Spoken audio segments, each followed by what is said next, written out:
1952 से 53 के जमाने की घटना है। 5 शिकारी मध्य प्रदेश के जंगलों में शिकार खेलने गए थे। उन्हें ठहरने के लिए जगह नहीं मिल रही थी। डाक बंगला खाली नहीं था। केयर टेकर ने बताया कि जंगल के अंदर एक पुराना डाक बंगला है जो खंडहर जैसा हो चुका है। पानी की व्यवस्था भी है, अगर चाहें तो उसे साफ सुथरा कर ठहर सकते हैं। उनके पास कोई विकल्प नहीं था। अंधेरा हो रहा था, इसलिए वे पुराने डाक बंगला में पहुंचे। एक कमरे को साफ सुथरा किया और जमीन पर ही बिस्तर बिछा लिया। अपनी बंदूकें और राइफलें दीवार में टिका दिन और ताश खेलने बैठ गए। देर रात को साथ लाए भोजन को ग्रहण कर सो गए। उनमें से एक जे.एन. सिंह को नींद नहीं आ रही थी। उसने सिगरेट जलाई और उसके कश लेने लगा। तभी उसने देखा कि अचानक खिड़की से एक हाथ बढ़ता हुआ उसकी गर्दन की ओर आ रहा है।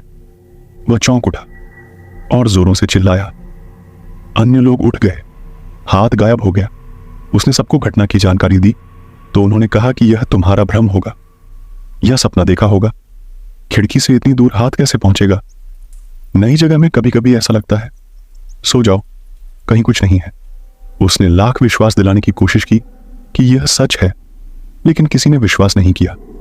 सारे लोग फिर सो गए। उसने भी सोने की कोशिश की, लेकिन नींद नहीं आई। सुबह उठकर सभी लोग नाश्ता पानी कर शिकार की तलाश में निकल गए। उस दिन सिर्फ कुछ वन मुर्गियां मिली, जिन्हें शाम को पकाकर उन लोगों ने खाया। थोड़ा टहल घूमकर वे ताश खेलने लगे। तभी पायल की आवाज आई, जैसे कोई दौड़ता हुआ जा रहा हो। इतनी रात में कौन औरत जंगल में दौड़ रही है? उनके मन में सवाल उठा। खिड़की पर जाकर देखा तो कुछ दिखाई नहीं पड़ा। वे खाना खाकर चुपचाप सो गए। जे.एन. सिंह को उस रात भी नींद नहीं आ रही थी। वे उस हाथ के बारे में ही सोच रहे थे। तभी झपकी लगी। आंख खोली तो देखा कि खिड़की से एक हाथ उनकी गर्दन तक पहुंच चुका है। खिड़की पर एक लड़की खड़ी हंस रही है। वे चिल्लाए। सभी लोग उठ गए। उन्होंने पूरी बात बताई और कहा कि चिल्लाता नहीं तो मेरी गर्दन दबा। सभी लोग खिड़की के पास गए तो जंगल की ओर एक लड़की जाती हुई दिखाई पड़ी। उसके पायल की आवाज आ रही थी। सभी लोगों को विश्वास हो गया कि कुछ न कुछ चक्कर है। उसी की बात करते हुए वे सो गए। अगले दिन वे लोग नाश्ता पानी कर शिकार पर निकले। रास्ते में कुछ आदिवासी मिले। उन्होंने पूछा कि आप लोग किधर जा रहे हैं? उन्होंने बताया कि शेर का शिकार करने आए थे। वह मिल नहीं रहा है तो अब हिरण मारकर चले जाएंगे। आदिवासियों ने पूछा कि ठहरे कहां हैं? उन्होंने बताया कि पुराने डाक बंगले में।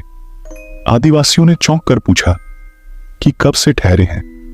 उन्होंने बताया कि 2 दिनों से। आदिवासियों ने हैरानी से पूछा कि 2 दिनों ने ठहरे हैं और जीवित हैं? क्या मतलब साहब? वह भूता डाक बंगला है।